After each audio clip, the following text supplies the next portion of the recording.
नाज़रीन अस्सलाम वालेकुम। ATV न्यूज़ जी ख़बरनि जो सिलसिलो जारी।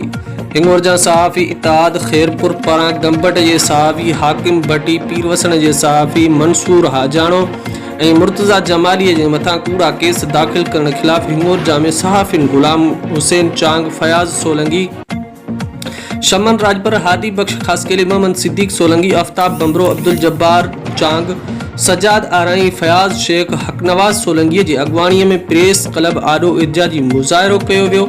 एहतिजाज कंदड़नि इल्ज़ाम लॻायो त खैरपुर ज़िले में सहाफ़िन जे ख़िलाफ़ कूड़ा केस दाख़िल करण जो सिलसिलो जारी आहे। गंबट जे सहाफ़ी हाकिम भट्टी, पीरवसण जे सहाफ़ी मुर्तज़ा जमाली, मंसूर हाजाणो ख़िलाफ़ कूड़ा केस दाख़िल कया विया आहिनि, जेका वॾी नाइंसाफ़ी आहे। हिननि वज़ीर आला सिंध, IG सिंध, DIG सखर खां मुतालबो कयो त फौरी तौर ते सहाफ़िन जे ख़िलाफ़ कूड़ा केस ख़ारिज कया वञनि, ॿी सूरत में एहतिजाज जो दायरो वधायो वेंदो।